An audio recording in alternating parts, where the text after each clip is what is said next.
Okay, let's talk about the concept of ideal gas and the real gas. What are ideal gases? What are real gases?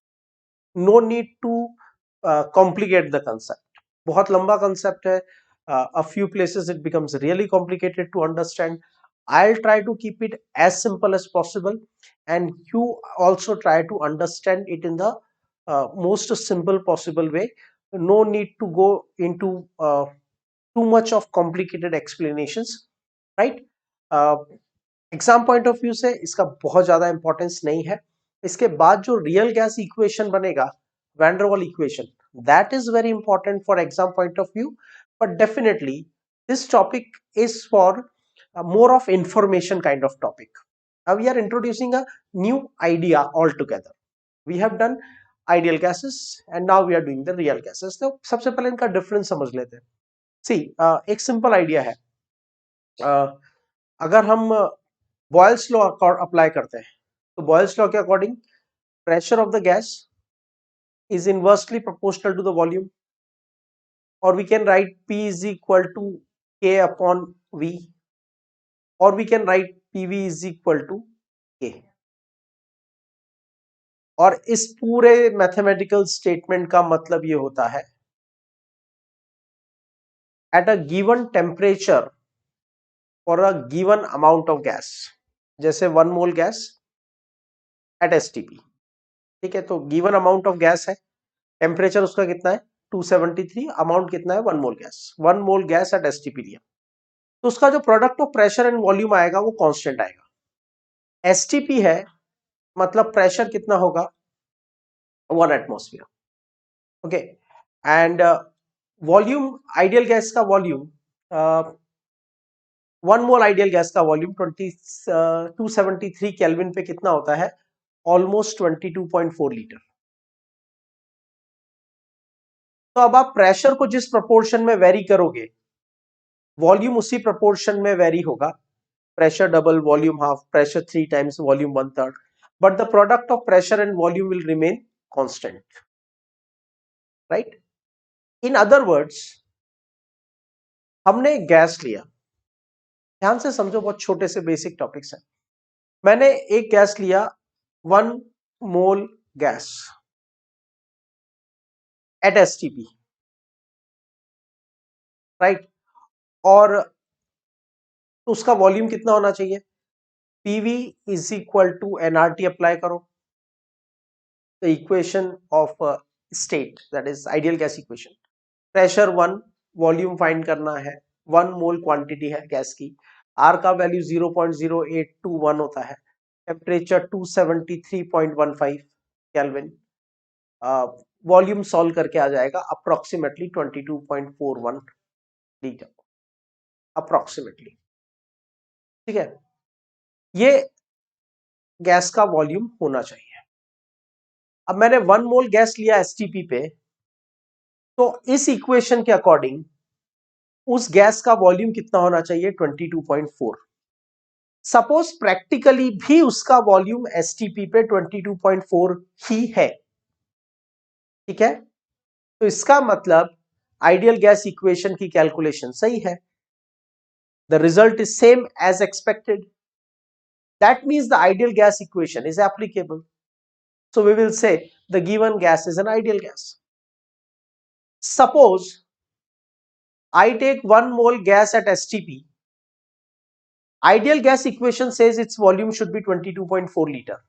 But when I actually checked its volume, practically its volume came to 24 liter or something else. Not 22.4. It is something different. Not same as expected. इसका मतलब ideal gas equation apply नहीं हो रही है. इसका मतलब ये gas gas laws को फॉलो नहीं कर रही है, तो हम इस गैस को कहेंगे रियल गैस. तो डेफिनेशन वाइज हम क्या बोलते हैं, as per the definition, gas which obey ideal gas equation at all the given temperatures and pressure, at all given temperature and pressure, it is called ideal gas. if a gas does not follow ideal gas equation at certain temperature and pressure, that means it follows ideal gas equation under certain condition, but it does not follow ideal gas equation under other conditions, right? कुछ temperature और pressure के ऊपर ideal gas equation apply होती है, जो आप volume expect करते हो वही एक्चुअल होता है, but at some other temperature, some other pressure, right, ideal gas equation does not apply. Such gases are called as real gases. Actually there are no ideal gas. मतलब आप PV is equal to nRT जब apply करते हो, suppose -73 degree Celsius temperature and 200 atmospheric pressure, minus 200 Kelvin, sorry 200 Kelvin और -73 degree Celsius temperature और 200 atmospheric pressure पे हमें oxygen का वॉल्यूम फाइंड करना है, ठीक है। तो आइडियल गैस इक्वेशन से PV is equal to nRT लगाएंगे, प्रेशर 200, वॉल्यूम 1 मोल गैस है, R का value 0.0821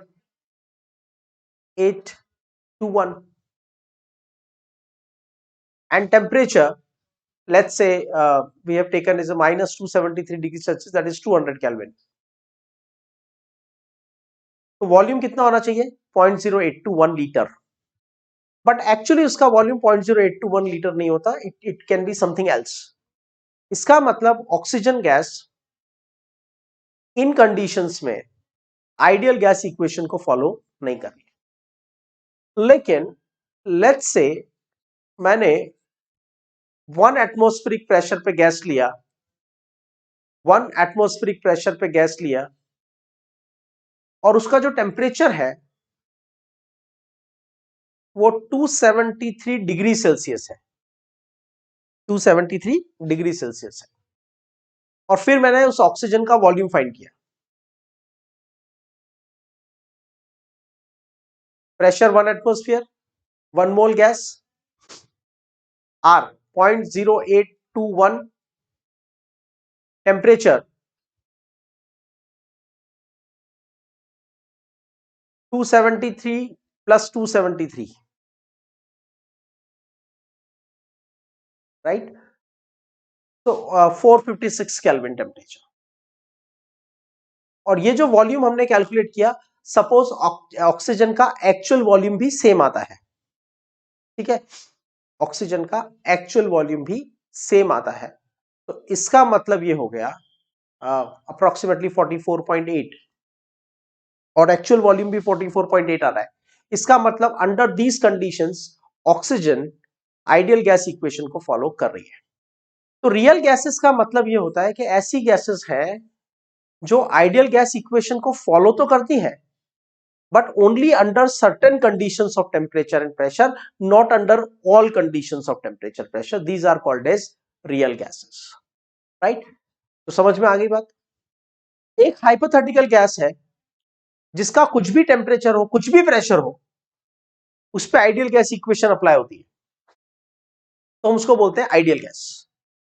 PV is equal to nRT apply होती है, हम उसको कहते हैं आइडियल गैस है। कॉन्ट्ररी टू दैट, दूसरी एक ऐसी गैस है जिसमें under certain conditions of temperature and pressure PV is equal to nRT apply होता है, but under some other conditions of temperature and pressure PV is equal to nRT apply नहीं होता है। तो हम क्या करेंगे?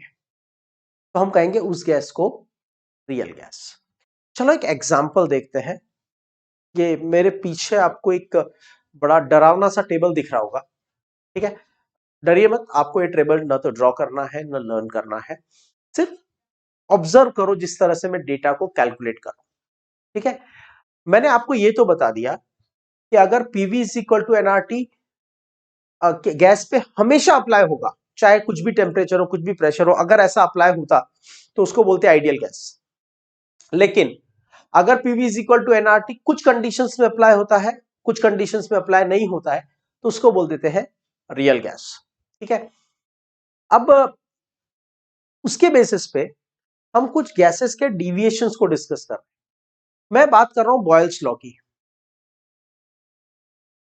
चलो PV is equal to nRT से बॉयल्स लॉ ले आते हैं। PV is equal to nRT at constant temperature, at constant temperature for given amount of gas. At constant temperature for given amount of gas, given amount of gas मतलब gas की quantity constant है और temperature तो हमने already बोला constant है और are भी कांस्टेंट है। इसका मतलब पीवी इज इक्वल टू के। इसका मतलब product of pressure and volume will remain constant. That can be stated as Boyle's law also. ठीक है, अब मैंने एक गैस लिया, हाइपोथेटिकल गैस, आइडियल गैस। कितना लिया है? 1 मोल लिया है। ओके, और उसका टेम्परेचर कितना है? 273 केल्विन। ओके, अब PV is equal to NRT apply करते हैं। PV is equal to nRT. देखो यहां पे ये वाला जो पार्ट है, I just highlighted this part.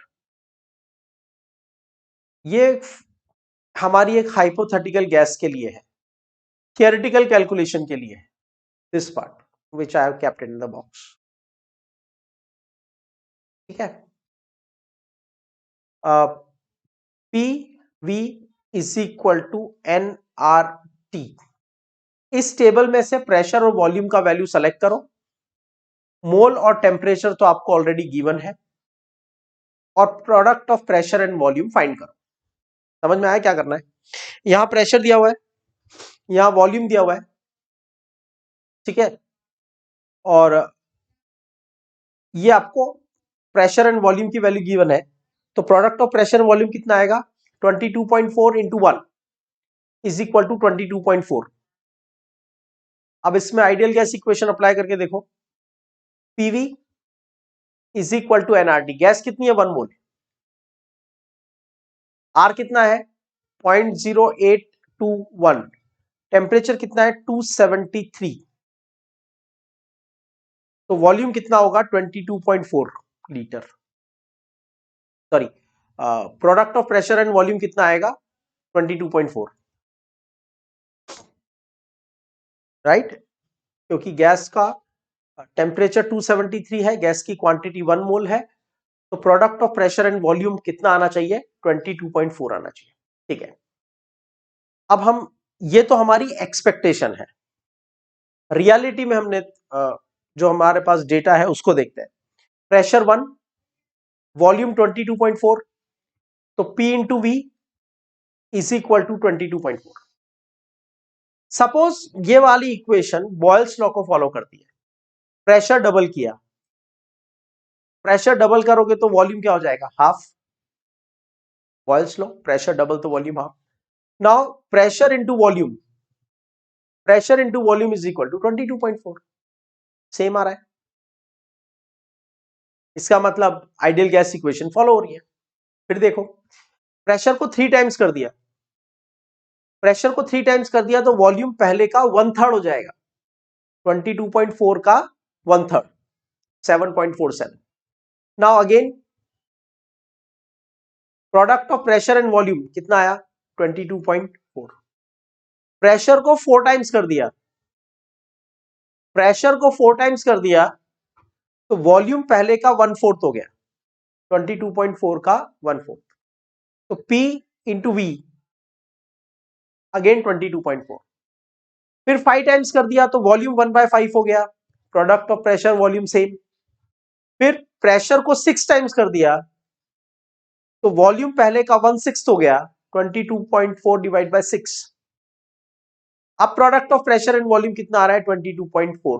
इसका मतलब हम जिस प्रपोर्शन में प्रेशर को बढ़ा रहे हैं, double, 3 times, 4 times, 5 times, 6 times, 7 times, 8 times, 9 times, 10 times, यहां से यहां तक आते आते प्रेशर 10 टाइम्स बढ़ गया। अगर प्रेशर 10 टाइम्स बढ़ गया तो वॉल्यूम पहले का 1/10 हो जाएगा, सॉरी वॉल्यूम पहले का 1/10 हो जाएगा, 22.4 का 1/10, 2.24। अब प्रोडक्ट ऑफ प्रेशर वॉल्यूम कितना आएगा, सेम 22.4। क्लियर, आगे समझ में? तो ये जो कैलकुलेशन है वो हमारी आइडियल गैस इक्वेशन की कैलकुलेशन से मैच कर रही है। इसका मतलब ये पर्टिकुलर गैस एक आइडियल गैस है। क्लियर? चलो, अब एक बात ध्यान से समझना, आगे की कैलकुलेशन आपकी एक्सपेक्टेशन के अकॉर्डिंग नहीं होगी, इसलिए थोड़ा सा ज्यादा अटेंशन आपको पे करना पड़ेगा। ठीक है? Just slightly be more careful to understand the calculations I am going to do next. अब मैं कोई हाइपोथेटिकल थियोरेटिकल कैलकुलेशन नहीं कर रहा हूं। सपोज मैंने एक्चुअली 1 मोल गैस लिया जिसका टेम्परेचर 273 है और गैस ए लिया है, उस गैस का प्रेशर है 1 और उसका जो वॉल्यूम है वो 22.4 है। ठीक है, समझ में आ रहा है? 1 मोल गैस ली है, कौन सी गैस, ए।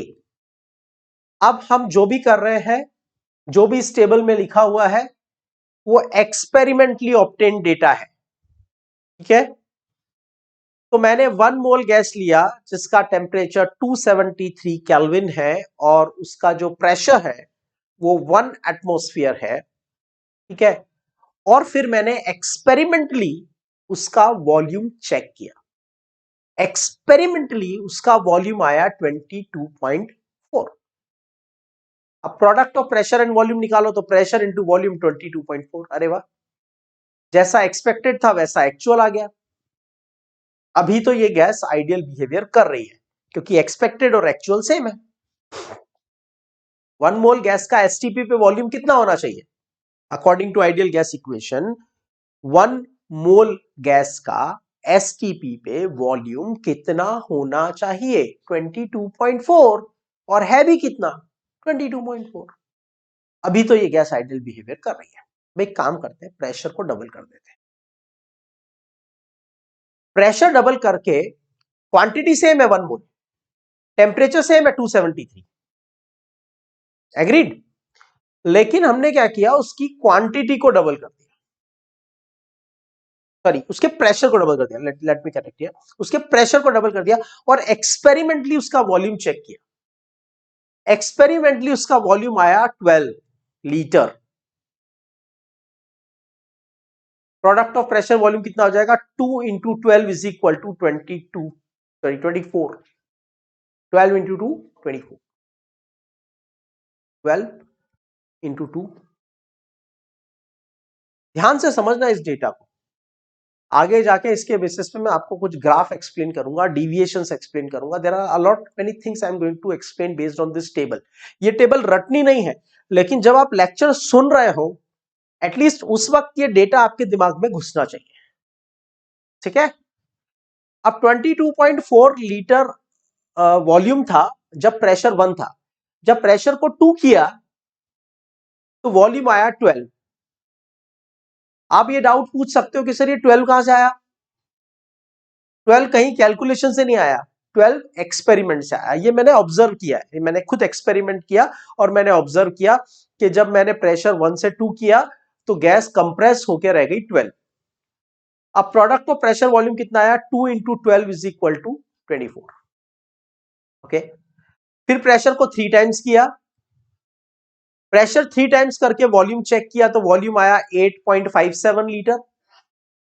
उसके बाद प्रेशर को 4 टाइम्स किया, प्रेशर को 4 टाइम्स करके वॉल्यूम चेक किया, वॉल्यूम आया 6.89। प्रेशर 5 टाइम्स, फिर वॉल्यूम चेक किया, प्रेशर 6 टाइम्स, फिर वॉल्यूम चेक किया, प्रेशर 7 टाइम्स, फिर वॉल्यूम चेक किया, प्रेशर 8 टाइम्स, फिर वॉल्यूम चेक किया, प्रेशर 9 टाइम्स, फिर वॉल्यूम चेक किया, प्रेशर 10 टाइम्स और फिर वॉल्यूम चेक किया। अब अगर आइडियल गैस इक्वेशन है तो product of pressure and volume her bar same आना चाहिए, जैसे यहां पे आया था। Every time the product of pressure and volume was same 22.4। यहां पे चेक कर दें, 2 इंटू 12 24, आना कितना चाहिए था 22.4, ज्यादा आ रहा है। हो सकता है एक्सपेरिमेंटली कुछ गलती हो गई, आगे चेक करते हैं। 8.57 इंटू 3 25.71, अभी भी ज्यादा आ रहा है और पहले से और ज्यादा आ रहा है। सिमिलरली इस वॉल्यूम को प्रेशर से मल्टीप्लाई करते जाओ, मतलब product of pressure volume find करते जाओ। जब आप product of pressure volume find करते जा रहे हो, यहां कितना आया, वॉल्यूम कितना है 4.17, कितना है वॉल्यूम, वॉल्यूम कितना है 4.17, प्रेशर कितना है 10, 10 इंटू 4.17 इज इक्वल टू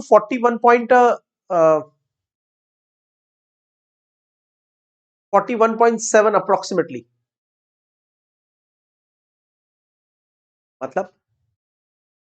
मतलब ये हुआ कि product of pressure and volume is not coming constant. Product of pressure and volume, ध्यान से देखो इधर, मैं बॉयल्स लॉ का ग्राफ बना के बता रहा हूं आपको। पहले जो फर्स्ट टेबल सॉल्व किया था उसको देखो,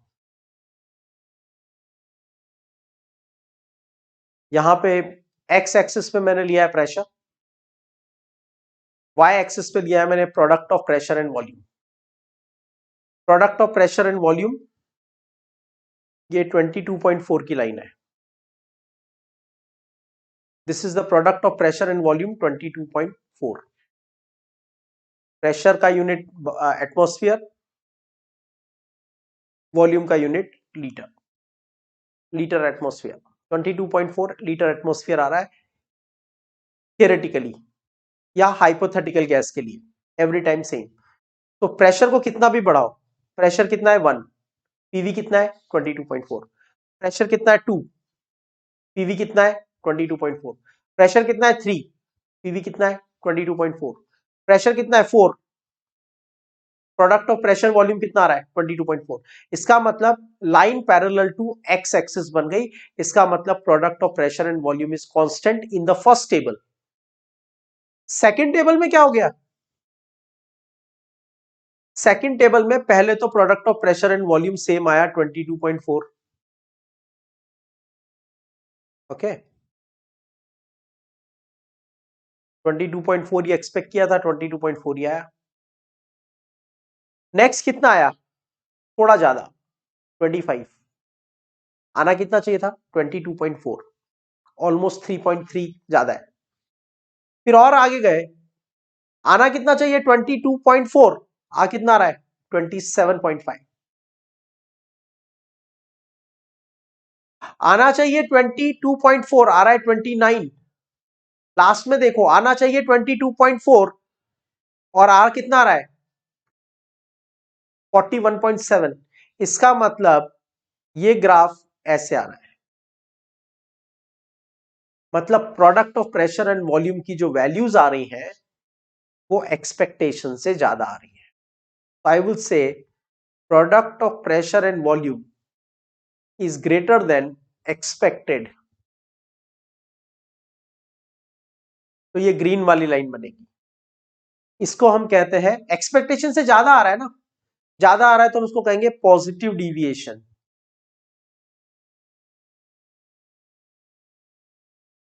डिविएशन का मतलब the value which is coming minus expected, जो आपको मिल रहा है माइनस एक्सपेक्टेड। आप एक्सपेक्ट कर रहे हो कि आपको 1000 रुपीज मिलेंगे, आपको मिल गए 12,000 रुपीज, ठीक है, तो कितना डिविएशन हुआ, माइनस 11,000 का या प्लस 12,000 का, ज्यादा मिला ना आपको, तो 12,000 minus 1,000 the actual which is coming minus expected. तो यहां कोई डिविएशन नहीं है, यहां डिविएशन फाइंड किया। डिविएशन कैसे फाइंड किया आपको नहीं करना है, मैं आपको सिर्फ कैलकुलेशन बता रहा हूं। एक्सपेक्टेड कितना था 22.4, आया कितना 22, सॉरी 24, तो 24 माइनस 22.4, डिविएशन आ जाएगा 1.6। तो जो product of pressure and volume actually आ रहा है, इसमें से पीवी जो एक्चुअली आ रहा है उसमें से 22.4 को माइनस कर दो। अगर डिफरेंस जीरो आया इसका मतलब कोई डिविएशन नहीं है, और डिफरेंस पॉजिटिव आया इसका मतलब product of pressure and volume expectation से ज्यादा है। प्रोडक्ट ऑफ प्रेशर और वॉल्यूम एक्सपेक्टेशन से ज्यादा है, तो पहली बात तो यह है कि गैस आइडियल बिहेवियर शो नहीं कर रही है। Product of pressure and volume constant रहना चाहिए था, जो कि नहीं आ रहा है। Point number 1। पॉइंट नंबर 2, जितना एक्सपेक्टेड था उतना तो नहीं आ रहा है, पर उससे ज्यादा आ रहा है। ज्यादा आ रहा है तो पॉजिटिव डिविएशन कम आएगा तो नेगेटिव डिविएशन। इसमें थर्ड पॉइंट और है कि ऐसा क्यों होता है वो बाद में बात करेंगे, अभी तो क्या हो रहा है वो देख लेते हैं। ठीक है, चलो थर्ड एक्सपेरिमेंट, इसको और ध्यान से देखना। मैंने लिया 1 मोल गैस बी। कौन सा गैस लिया? B.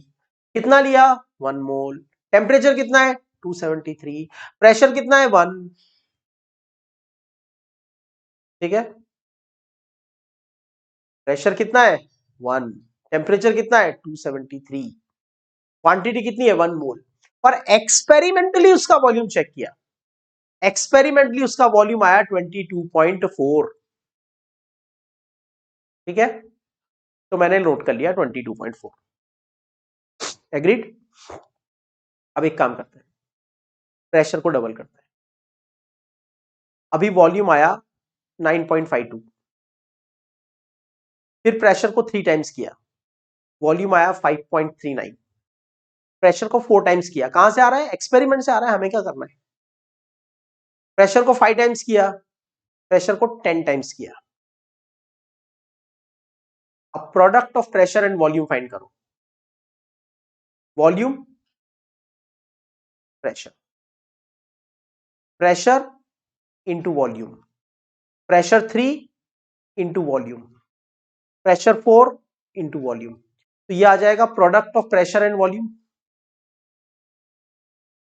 Experimentally product of pressure और वॉल्यूम सबसे पहले कितना आया? 22.4। नेक्स्ट टाइम कितना आया? 19.04। नेक्स्ट टाइम कितना आया? 16.18। नेक्स्ट टाइम कितना आया? कुछ आई थिंक कैलकुलेशन एरर है, इसको करेक्ट कर लेना। if there is a calculation error, just correct it, right? So product of pressure and volume को हमने नोट कर लिया। ठीक है, यहां पे कितना आया? Product of pressure and volume 61.38 experimentally आया, approximately 61.4। Volume into pressure 10 into this, 10 into this कितना आ रहा है? 61.38 मतलब 61.4। अब एक चीज देखो, product of pressure and volume expected कितना था? 22.4। तो डिविएशन कैसे फाइंड करेंगे? Actual product of pressure and volume minus expected. 22.4 actual minus 22.4 expected, deviation 0, मतलब आइडियल गैस इक्वेशन फॉलो कर रही है gas be under these conditions. उसके बाद ये हुआ कि product of pressure and volume आया 19.04। आना कितना चाहिए था? आना चाहिए था 22.4। तो 19.04 minus 22.4 minus 3.36, product of pressure and volume expectation से कम आ रहा है, एक्सपेक्टेशन से कम आ रहा है, एक्सपेक्टेशन से और कम आ रहा है जैसे जैसे प्रेशर बढ़ाता जा रहा हूं। ठीक है, ये कैलकुलेशंस को थोड़ा एक बार चेक कर लें। ठीक है, उसके बाद फिर सडनली ये इंक्रीज होना स्टार्ट हो गया, मतलब deviation product of pressure and volume पहले तो एक्सपेक्टेशन से कम आ रहा था, अभी एक्सपेक्टेशन से ज्यादा आ रहा है। ठीक है, तो ये जो लाइन है, दिस पार्ट, यहां पे product of pressure and volume 22.4 से कम आ रहा है, और यहां पे product of pressure and volume 22.4 से ज्यादा आ रहा है। तो इसको हम बोलेंगे नेगेटिव डिविएशन और इसको बोलेंगे पॉजिटिव डिविएशन। समझ में आ गया? तो तीन कंडीशंस होती है। Product of pressure and volume is coming constant as expected, तो बनती है straight line parallel to X. Positive deviation आती है तो ग्राफ बनता है above the expected line. Negative deviation आता है तो ग्राफ बनता है बिलो द एक्सपेक्टेड लाइन। ये तो हुआ डिविएशंस क्या होता है। अब सोचना यह है कि ये पॉजिटिव डिविएशन क्यों आया और नेगेटिव डिविएशन क्यों आया। इसके दो रीजन है, एक एक करके समझो। ठीक है, पहले तो मीनिंग समझो। Why negative deviation? Product of pressure and volume expectation से कम क्यों आया? आप ध्यान से देखना टेबल को, लास्ट टेबल को ध्यान से देखो। Product of pressure and volume आना कितना चाहिए था? 22.4। कितना आना चाहिए था? 22.4। और आ कितना रहा है? 19.04। इन अदर वर्ड्स, ध्यान से देखो प्लीज, जब मैं प्रेशर डबल करता हूं तो वॉल्यूम हाफ हो जाना चाहिए। 22.4 का हाफ कितना होता है? 11.2। 22.4 का हाफ कितना होता है? 11.2। और यहां पे 22.4 का हाफ 11.2 होता है, लेकिन यहां पे कितना आ रहा है? 19.5। मतलब हम ये सोच रहे थे कि प्रेशर डबल करेंगे तो वॉल्यूम कम हो जाएगा, और कम होके कितना हो जाएगा? 11.2। लेकिन वो कम होके कितना रह गया? 9.5। मतलब जितना आप सोच रहे थे ये उससे ज्यादा कंप्रेस हो गया। ठीक है, तो मैं इसको लिखूंगा when on applying pressure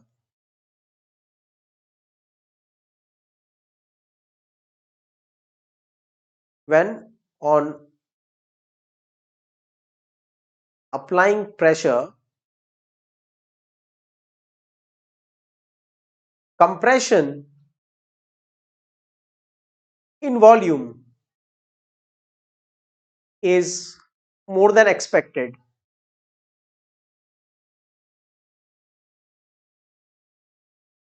it is called negative deviation। ध्यान से समझो, आपने सोचा था कि 22.4 में कंप्रेस हो जाएगा 11.2, प्रेशर डबल तो वॉल्यूम हाफ। 11.2 कंप्रेस हो जाएगा तो बचेगा कितना? 11.2। लेकिन सपोज जब आपने प्रेशर डबल किया तो कंप्रेशन हो गया 12.4, तो बचा कितना? तो अगर कंप्रेशन एक्सपेक्टेशन से ज्यादा होगा, अगर कंप्रेशन एक्सपेक्टेशन से ज्यादा होगा तो गैस का बचा हुआ वॉल्यूम एक्सपेक्टेशन से कम होगा।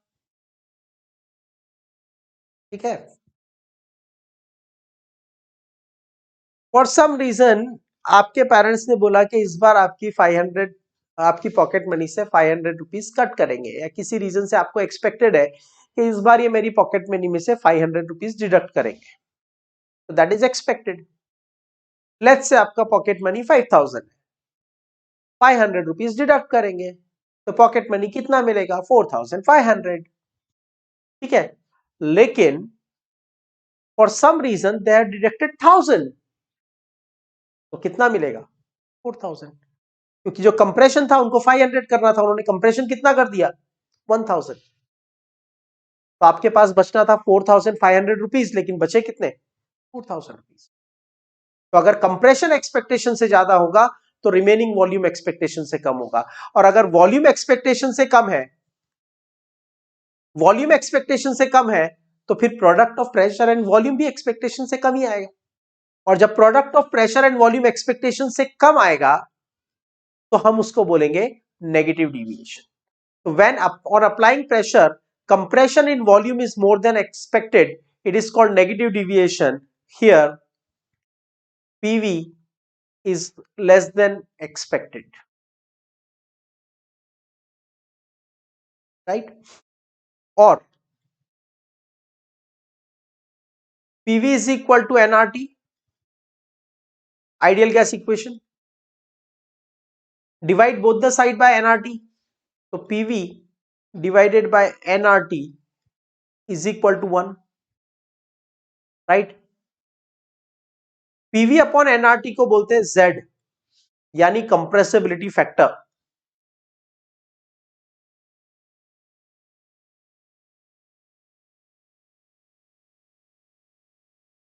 Now PV is equal to nRT. अगर गैस आइडियल इक्वेशन फॉलो करती है तो PV is equal to nRT. उसका प्रोडक्ट ऑफ प्रेशर वॉल्यूम किसके इक्वल आता है? Mole into R into temperature के इक्वल आता है. तो फिर रेशो कितना आएगा? PV अपॉन nRT का रेशो कितना आएगा? 1. अगर PV अपॉन nRT का रेशो 1 आ रहा है, इसका मतलब गैस आइडियल इक्वेशन फॉलो कर रही है, तो हम कहेंगे compressibility factor is 1 for ideal gas. जब नेगेटिव डिविएशन हुआ, in case of negative deviation, PV is less than expected. So PV upon nRT will be less than 1. That means the compressibility factor Z will be less than 1. पर ऐसा हुआ क्यों? हमने तो gas को 11.2 पे ही compress किया था, वो ज्यादा कंप्रेस क्यों हो गई? एक्स्ट्रा कंप्रेशन कहां से आ गया? एक एग्जांपल सुनो, इंटरेस्टिंग एग्जांपल है. Don't try to relate directly with the gases, just for the fun and for understanding. एक बात सुनो ध्यान से. There are students, those who are, let's say there are 20 students जो किसी एक स्कूल में है या क्लास में है, उनको टेस्ट देना है, ठीक है. वो they are roaming around in the school. कोई प्ले ग्राउंड में है, कोई कहाँ पर है, कोई लॉबी में है, कोई हेल्प डेस्क पे है, सब अलग अलग जगह पे है, ठीक है. जैसे ही एग्जाम का टाइम स्टार्ट हुआ, we asked them to come together. मतलब हमने उनको कंप्रेस किया और एक बड़े से हॉल में बैठा दिया जिसकी कैपेसिटी 100 स्टूडेंट्स की है. कितने स्टूडेंट्स की कैपेसिटी है? 100 स्टूडेंट्स की कैपेसिटी. इतना बड़ा रूम है, 100 स्टूडेंट्स की कैपेसिटी है.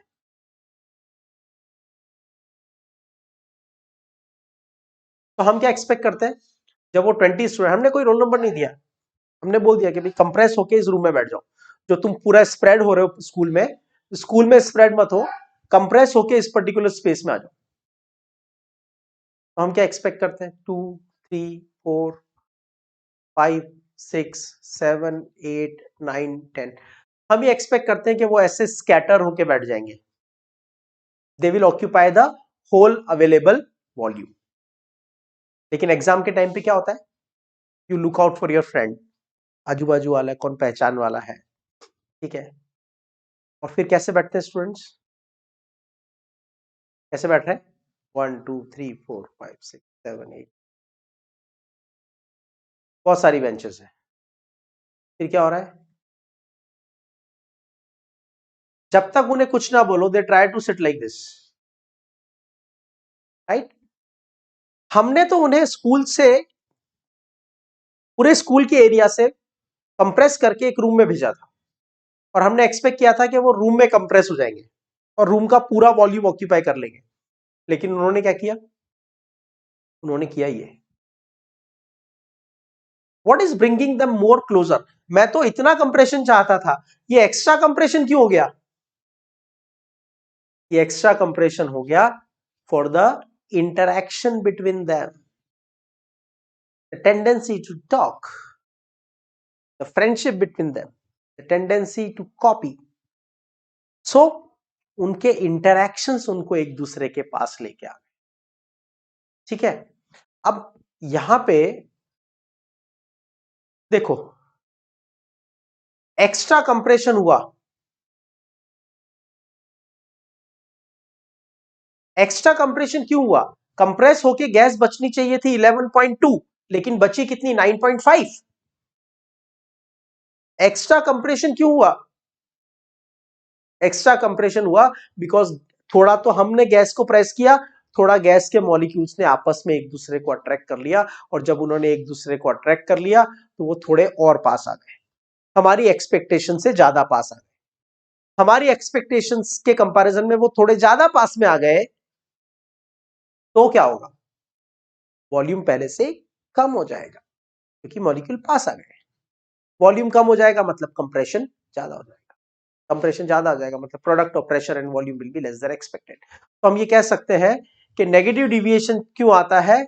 नेगेटिव डिविएशन का जो रीजन होता है, नेगेटिव डिविएशन का रीजन होता है compression more than expected.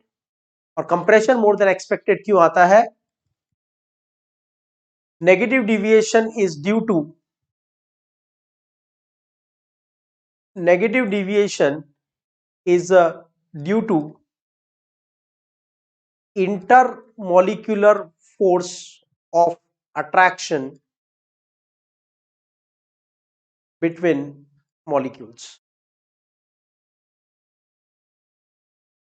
Understood? तो थोड़ा तो आप गैस को कंप्रेस करके आप पास में लाते हो, और थोड़ा वो अपने आप ही पास में आ जाते हैं।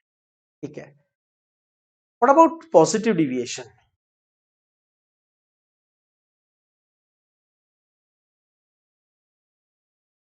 पहले देख लेते हैं पॉजिटिव डिविएशन कैसे हुआ था।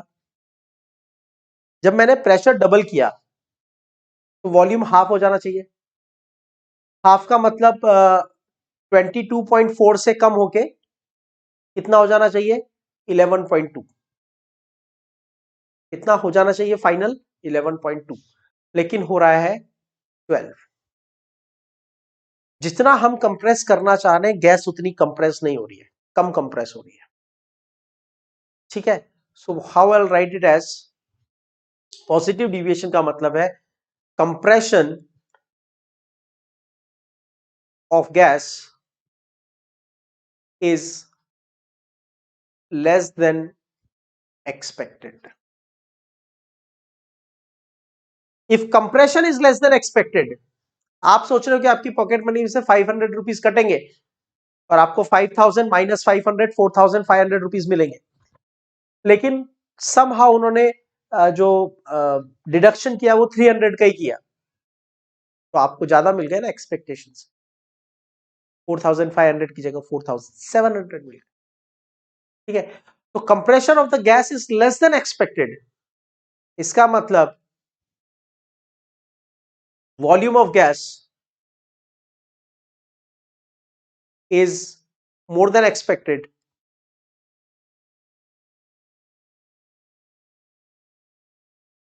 Volume of gas is more than expected. हमने कितना एक्सपेक्ट किया था वॉल्यूम? फाइनल वॉल्यूम हमने एक्सपेक्ट किया था 11.2, जबकि फाइनल वॉल्यूम है कितना? 12।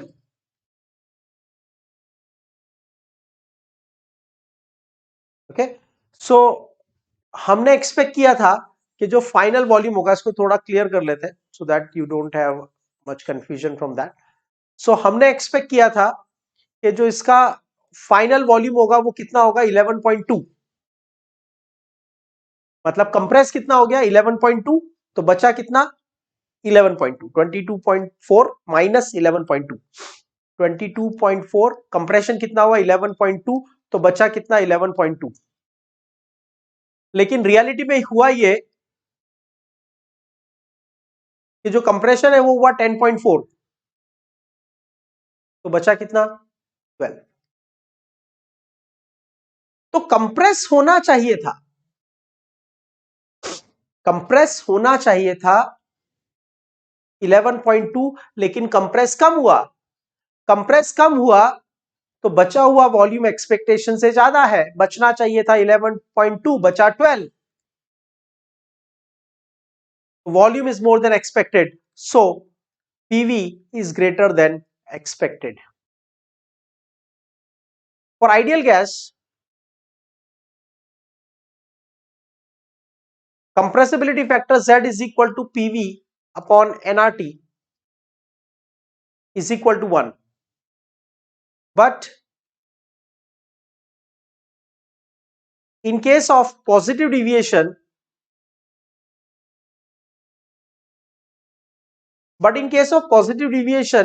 PV is more than expected.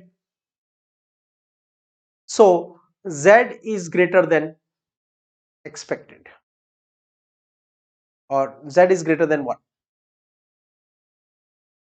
Numerator expectation से ज्यादा हो गया, न्यूमरेटर एक्सपेक्टेशन से ज्यादा हो गया तो जो क्वोशिएंट आएगा वो भी एक्सपेक्टेशन से ज्यादा, मतलब 1 से ज्यादा आएगा। ठीक है, this is called positive deviation. Clear? अब इसका रीजन क्या हो सकता है? चलो एक बात समझो, ध्यान से समझना, बहुत सिंपल सा लॉजिक है। ये एक बड़ा सा हॉल है,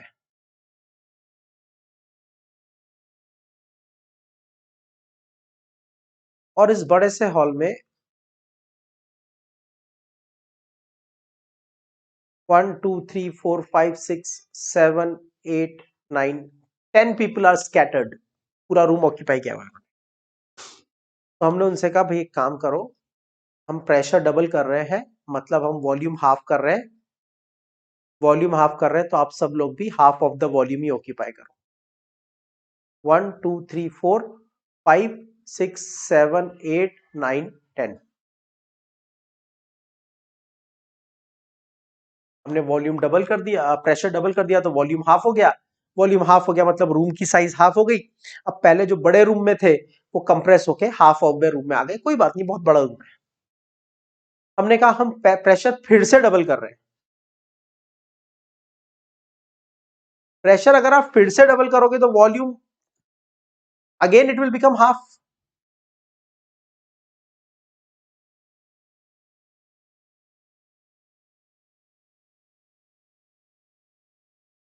Now these 10 peoples, 1 2 3 4 5 6 7 8 9 10, थोड़ा बहुत कम स्पेस रह गया इन लोगों को कंप्रेस होने के लिए।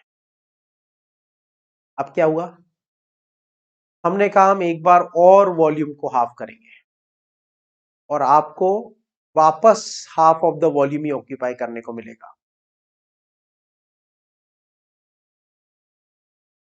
ठीक है, तो हमने ट्राई किया कि हम वॉल्यूम को एक बार और हाफ कर दें, मतलब यहां तक कर दें,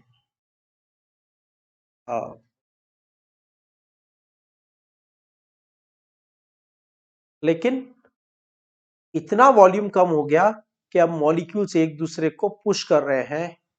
1 2 3 4 5 6 7 8 9 10, इन दोनों ने एक दूसरे को पुश किया, राइट, बिकॉज कंजस्टेड हो गया, दे नीड स्पेस। कंजस्टेड हो गया तो एक दूसरे को पुश करने लग गए, एक दूसरे को पुश करने लग गए, तो ये जो वाली जो वॉल है, ये हम जहां प्लेस करना चाहते थे वहां प्लेस नहीं होगी, थोड़ी दूर प्लेस होगी। समझ रहे हो आप बात को? मैं बार बार रूम को पहले से हाफ करता जा रहा हूं, पहले से हाफ करता जा रहा हूं, मतलब प्रेशर को डबल करता जा रहा हूं। एक लिमिट ऐसी आएगी जब गैस के मॉलिक्यूल्स एक दूसरे को पुश करने लगेंगे, because they have some volume, they need some space, you can not compress them completely. तो एक लिमिट ऐसा आएगा जब वो एक दूसरे को पुश करने लगे। पहली कैसी कंडीशन थी? पहले आप इस कंडीशन को ऐसे समझो कि जब एक कंटेनर में मैंने नॉर्मल प्रेशर पे गैस लिया, तो समझ लो एक 1 लाख कैपेसिटी का स्टेडियम है, उसमें 20 लोग बैठे हुए स्कैटर्ड। तो हमने कहा भाई एक काम करो, तुम पूरे स्टेडियम में मत बैठो, हम प्रेशर डबल कर रहे हैं, मतलब वॉल्यूम हाफ, मतलब आप हाफ ऑफ द स्टेडियम में बैठो। उन्होंने कहा नो इश्यूज, हम आ जाएंगे पास में। फिर हमने कहा हम वापस वॉल्यूम हाफ कर रहे हैं, मतलब प्रेशर डबल कर रहे हैं, आप 1/4 स्टेडियम में बैठ जाओ। दे सेड ऑल राइट, 20 ही तो लोग हैं, 1 लाख की कैपेसिटी का है, 1/4 भी कर देंगे तो 25,000 की कैपेसिटी, 24,000 की कैपेसिटी है, 20 लोगों को बैठना है, आराम से बैठ जाएंगे। फिर pressure double volume half, pressure double volume half, pressure double volume half, pressure double volume half, करते गए करते गए करते गए। उसके बाद वॉल्यूम कम करते करते प्रेशर बढ़ाते बढ़ाते एक कंडीशन ऐसी आ गई, 6 फीट बाय 6 फीट की जगह रह गई, या 7 फीट बाय 7 फीट की जगह रह गई। ठीक है, अब छोटा सा स्पेस रह गया। अब हमने कहा आप लोग इसमें फिट हो जाओ। क्या पॉसिबल है? क्या 20 लोग 7 फीट बाय 7 फीट के स्पेस में फिट हो पाएंगे? नहीं, they will push each other. पहले वो एक दूसरे को पुश नहीं कर रहे थे, क्योंकि पहले वो एक दूसरे से बहुत दूर थे। 1 लाख की कैपेसिटी का स्टेडियम था, 20 लोग थे, किसी को पता ही नहीं था कौन कहां है, कोई इंटरेक्शन ही नहीं था, एक दूसरे के लिए कोई अट्रैक्शन नहीं था, कोई रिपल्शन नहीं था। इन अदर वर्ड्स, बहुत ध्यान से सुनना, in other words, the volume of the individual was negligible in compared to the vessel. पूरे स्टेडियम के कंपैरिजन में, पूरे स्टेडियम का जो वॉल्यूम है, जिस वॉल्यूम में उनको बैठने को जगह दिया था, that was huge compared to their individual volume, right? तो हमने क्या किया, volume double, pressure double, volume half, pressure double, volume half, क्योंकि जितना स्पेस हम उनको दे रहे हैं उसके कंपैरिजन में नंबर ऑफ पीपल और the volume of the people is negligible. But this negligible concept is applicable up to a certain limit.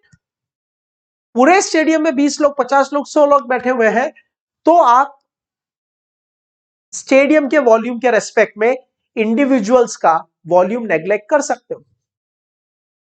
लेकिन एक 10 बाय 10 के रूम में या 8 बाय 8 के रूम में 10 लोग, 20 लोग बैठे हुए हैं, 10 बाय 10 के एक छोटे से रूम में, 10 फीट बाय 10 फीट के एक छोटे से रूम में 20 लोग बैठे हुए हैं, तो क्या आप रूम के रेस्पेक्ट में इंडिविजुअल का वॉल्यूम नेग्लेक्ट कर सकते हो? क्या नहीं कर सकते हो. That's where comes the positive deviation, right? After certain very high pressure, volume of the vessel, volume available becomes so small that you cannot neglect the volume of molecules, and the molecules starts repelling each other because they need some space for themselves, and that is the reason you cannot compress them to the level you want.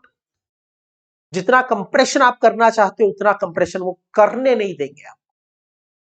ठीक है, आप compression कैसे करोगे? Pressure लगा के. तो जिस proportion में आप प्रेशर बढ़ाओगे उस प्रपोर्शन में वॉल्यूम कम नहीं होगा, क्योंकि मॉलिक्यूल्स के वॉल्यूम एक दूसरे को रिपेल करने लगे. लेकिन ये कब होगा? जब प्रेशर बहुत ज्यादा हो जाएगा. जब प्रेशर बहुत ज्यादा हो जाएगा तो वॉल्यूम बहुत कम हो जाएगा, अवेलेबल वॉल्यूम बहुत कम हो जाएगा. अवेलेबल वॉल्यूम बहुत कम हो जाएगा तो फिर आप इंडिविजुअल के वॉल्यूम को अवेलेबल वॉल्यूम के रेस्पेक्ट में नेग्लेक्ट नहीं कर पाओगे. ठीक है, तो पॉजिटिव डिविएशन का रीजन क्या होता है? पॉजिटिव डिविएशन क्या होता है? एक लाइन में, पॉजिटिव डिविएशन का मतलब compression less than expected. Positive deviation का मतलब compression less than expected. Compressibility factor is greater than 1. तो अगर कंप्रेशन लेस देन एक्सपेक्टेड है तो बचा हुआ वॉल्यूम मोर देन एक्सपेक्टेड होगा. बचा हुआ वॉल्यूम मोर देन एक्सपेक्टेड है तो पीवी का वैल्यू ज्यादा आएगा. पीवी का वैल्यू ज्यादा आएगा तो जेड का वैल्यू बन जाएगा ग्रेटर देन 1. इसको कहते हैं पॉजिटिव डिविएशन. पॉजिटिव डिविएशन का कॉज क्या होता है? The molecular volume. Cause of positive deviation is equal to molecular volume. Understood? Okay. And what is negative deviation? Compression more than expected. Compression ज्यादा तो remaining volume कम. Remaining volume कम तो PV का value कम. PV का value कम हो जाएगा तो compressibility factor Z का value 1 से कम हो जाएगा. This is called negative deviation. Negative deviation क्यों हुआ? क्योंकि कंप्रेशन हमने जितना कंप्रेस किया था उससे ज्यादा कंप्रेस हो गए. हम मॉलिक्यूल्स को जितना पास में लाना चाहते थे मॉलिक्यूल उससे भी ज्यादा पास आ गए. ऐसा कैसे हो गया? क्योंकि उन्होंने एक दूसरे को अट्रैक्ट कर लिया. ठीक है, चलो last point. Ideal gas equation में, यानी जो गैस लॉज हैं उनमें और रियल गैसेस में ये डिविएशन क्यों आया? What is the reason behind it? तो इसके दो सिंपल रीजन है. Reason number 1, ideal gas theory या काइनेटिक थियरी ऑफ गैस ये कहती है कि जो गैसेस के बीच में इंटरमॉलिक्यूलर फोर्स जीरो होता है. मतलब किसी मॉलिक्यूल का किसी मॉलिक्यूल के साथ कोई अट्रैक्शन, कोई रिपल्शन कुछ होता ही नहीं. और इसलिए उन्होंने इक्वेशन बना दिया गैस इक्वेशन के according PV is equal to nRT बना दिया। लेकिन ऐसा नहीं होता, गैसेस में इंटरमॉलिक्यूलर फोर्स प्रेजेंट होते हैं लेकिन बहुत वीक होते हैं, ठीक है। तो फॉर सम रीजन, अभी मैं बोल रहा हूं सम रीजन, बाद में बताऊंगा कौन से रीजन, फॉर सम रीजन अगर इंटरमॉलिक्यूलर फोर्स ज्यादा इफेक्टिव हो गए तो मॉलिक्यूल्स ज्यादा कंप्रेस हो जाएंगे। इसलिए ज्यादा कंप्रेस हो जाएंगे तो नेगेटिव डिविएशन हो जाएगा। तो नेगेटिव डिविएशन का रीजन होता है intermolecular force. This is because in kinetic theory it was assumed that intermolecular forces between the molecules are zero, which is not actually true. Molecules do have some intermolecular force, and that is the reason at times the compression is more than expected. Second, the kinetic theory of gases says the volume of the molecule is negligible compared to the volume it occupies. जो इस gas के volume का, molecule का volume है, वो इस vessel के volume के कंपैरिजन में नेग्लिजिबल है। मतलब आप जितना कंप्रेस करना चाहो उतना कंप्रेस हो जाएगा, but in reality it is not so. At very high pressure, when the available volume becomes very less, at very high pressure when available volume becomes very less, the molecular volume cannot be neglected with respect to the available volume. Right, stadium के respect में individual का volume neglect हो सकता है, 10-20 लोगों का volume neglect कर सकते हैं पूरे स्टेडियम के रेस्पेक्ट में, लेकिन एक छोटे से रूम में बैठे हुए 20 लोगों का वॉल्यूम हम रूम के रेस्पेक्ट में नेग्लेक्ट नहीं कर सकते। So there are the deviation in the ideal gas equation, और there are the deviation from ideal gas behaviour because of two faulty statements of kinetic theory of gases. The statement number 1, gases do not have any sort of intermolecular forces, which is not true, and that is the reason gases show negative deviation. Second faulty statement, gases, molecular volume of the gas is negligible compared to available volume, which is also not true. At very high pressure, you cannot neglect the volume of gaseous molecule with respect to the available volume, right? पूरे घर में आपके, पूरा घर, आपके पूरे घर के स्पेस में, फॉरगेट अबाउट अदर फैक्टर्स, एक छोटा सा क्रिकेट बॉल रखा हुआ है, कितना स्पेस ऑक्यूपाई कर रहा है? Does it make any difference? Is it affecting you wherever you are keeping it? No, because available volume बहुत ज्यादा है और क्रिकेट बॉल का वॉल्यूम बहुत कम है। लेकिन एक छोटे से बॉक्स में क्रिकेट बॉल को रख दो, ठीक है, अब उसी के अंदर 4-5 क्रिकेट बॉल फिट करने का ट्राई करो एक छोटे से बॉक्स में। Now can you neglect the volume of the ball with respect to the small box? No, that's what happens, right. पहले उन्होंने काइनेटिक थ्योरी में कंसीडर किया था कि आप वेसल के रेस्पेक्ट में मॉलिक्यूल के वॉल्यूम को नेग्लेक्ट कर सकते हो, which is most of the time true. But if pressure is very high and available volume is very less, if the pressure is very high and available volume is very less, then you cannot neglect the volume of the molecule, and that is the cause of positive deviation. Clear? So थोड़ा सा ज्यादा theoretical topic है, बहुत कुछ आपको imagine करना पड़ता है, so kindly try to understand the things, try to visualize the things the way I have given. अब यहां से एक नए टॉपिक की स्टार्टिंग होती है। पहले तो अब टॉपिक के 2 पार्ट होंगे, पॉजिटिव नेगेटिव डिविएशन को हम शो करेंगे और साथ में ये भी शो करेंगे कि गैसेस आइडियल बिहेवियर कब शो करती है। That's one part. Second part ये होगा कि अगर गैस के ऊपर PV is equal to NRT apply नहीं हो रहा है तो फिर कौन सा इक्वेशन अप्लाई होगा, प्रेशर, वॉल्यूम, टेम्परेचर और मोल को रिलेट करने के लिए कौन सी इक्वेशन आएगी। तो अब यहां से टॉपिक के 2 पार्ट हो जाएंगे, पॉजिटिव नेगेटिव डिविएशन का representation plus under what condition gases behave like ideal gases, and second part will be the real gas equation, right? Hope the topic is clear.